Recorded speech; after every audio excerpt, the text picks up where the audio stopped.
We've looked at a lot of romance scams over the past give or take 1 year, and we've seen a lot of, let's just say, poopy individuals, because we're about 10 seconds into this intro, so I can't swear yet. We've gone from the blatant racism and the sheer delusion of a Jodie, for example, to the outlandish story of a guy quite literally having his face blurred because he's trying to buy a woman. Where were the authorities in that video, for the love of God? To a guy whose wife died in an electrical fire. A 40+ year marriage, if I recall correctly. But hey, I'm gonna skedaddle myself 2 weeks later onto a dating website, and skedaddle myself is not in the sense you're probably thinking of, but he probably was skedaddling himself to a whole host of cheaters, the average poopy individual, I guess, and also people who borrow money from their loved ones in the pretense that it's going somewhere productive. But today's story takes the borrowing to a whole new level, and it's downright disgusting. Now, the oh so lovely and incredible, heartwarming, mwah mwah, kisses all around woman on your left hand side goes by the name of Maureen Gunn. And before we continue, shout out to the actual Maureen in the comments. Not saying that Maureen Gunn is not an actual Maureen, but Maureen in the comments, this Maureen is giving Maureens a bad name. Maureen had tragically lost her husband in 2012. As a result, she suffered from depression and had to visit her local GP for medication. But things took an even darker turn in 2019 when on Facebook, Maureen met Joshua Jacob, a UN Navy captain. This UN Navy captain sent her images, and she genuinely believed that she was now in a relationship and began sending this UN Navy captain money as his funds were tied up in an alleged offshore account. And if you're asking yourself, just how much money did oh so lovely Maureen send this UN Navy captain with funds tied up in an offshore account? I tell you, it was 50 smackaroons, £50,000.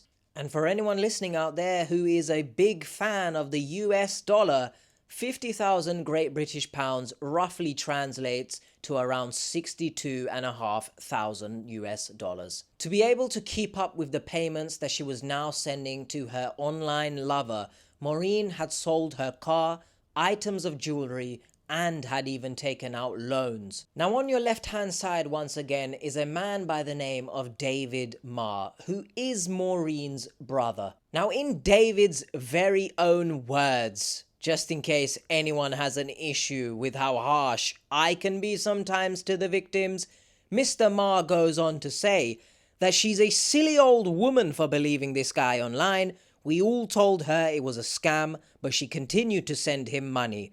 The scammer told her he was a UN Navy captain called Joshua Jacob and lived in Syria, but I kept telling her the UN does not have a navy, so it must be a fraud. The guy said he was 61 years old and was sending her pictures of himself, but it was obvious they were fakes. An example of such fake images includes the one on the screen right now, where the United Nations captain is on board his ship taking a selfie. The sky is as white as paper. You could argue you've actually died and seen the pearly gates, they're so white, and the sea. Wow, what a blue sea that is, Mr. Scammer. Well done there. She has really split the family up by what she has done. Now, I know what you're probably thinking. I know in the grand scheme of things, she's been scammed. So does that necessarily translate to her breaking up the family? What David is referring to here, and the story takes an even darker turn, when Maureen, in the attempt to keep up with sending these oh so great payments to her online lover, was stealing from her own mother. Now, undoubtedly, what she's done is absolutely criminal, and in my opinion, absolutely horrid.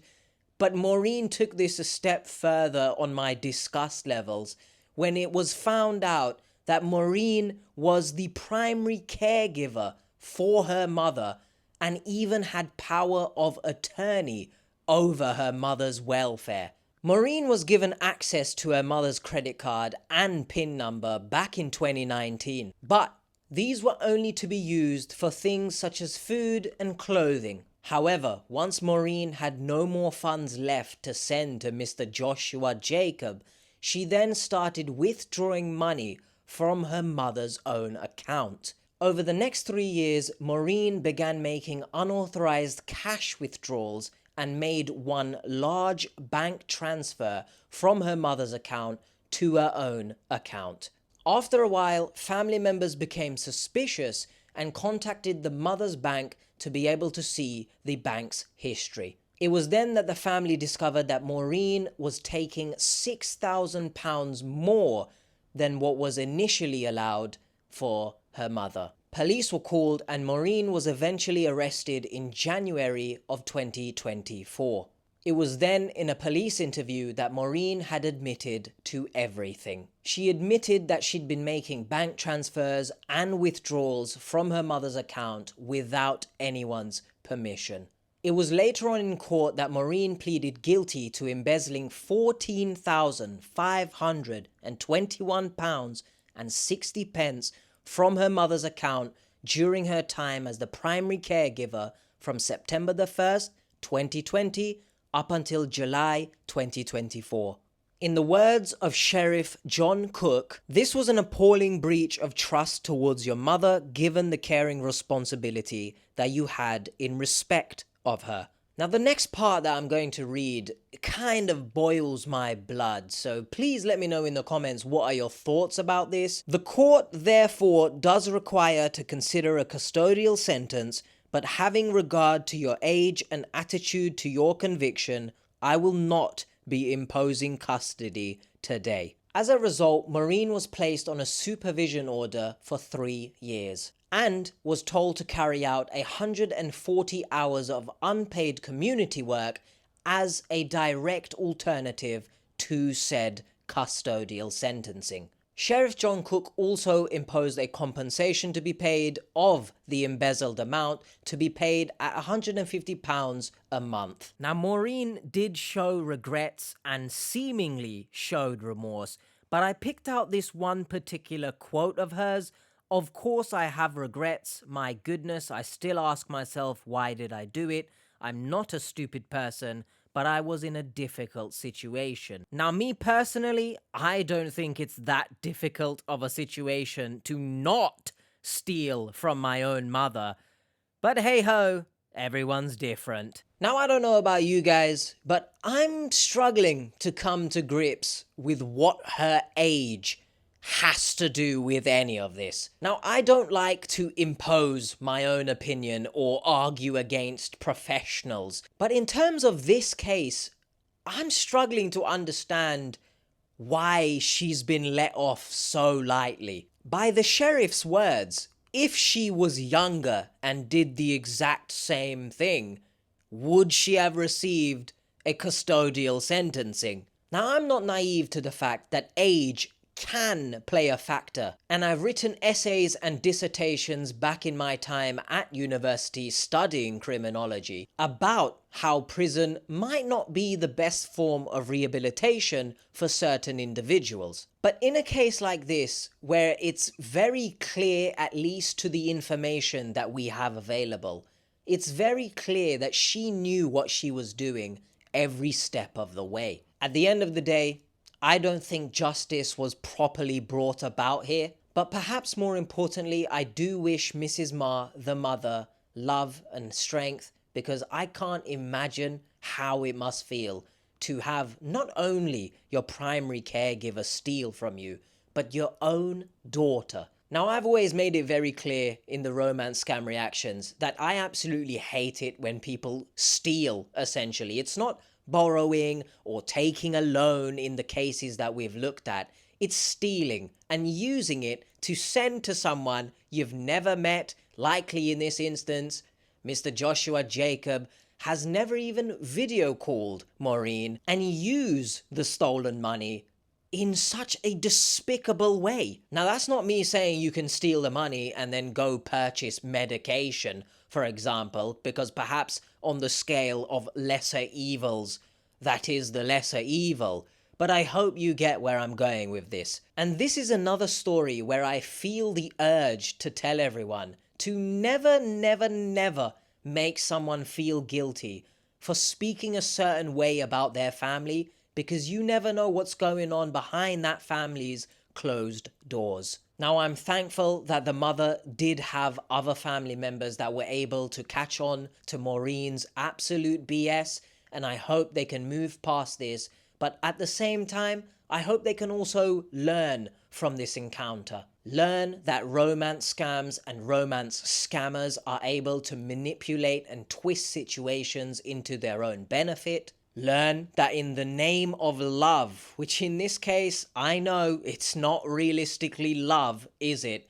But know that in such situations, people will do the utmost, most horrible things. But also learn that sometimes blood is not thicker than water. Hopefully you guys enjoyed this. I hope you've learned something. I'm still flabbergasted, and I rarely use that word, because it's one thing, again, to just be a victim of a romance scam, but to go further down the rabbit hole of being said victim, which you could argue, is she realistically a victim in this case when the mother and the family are the victim?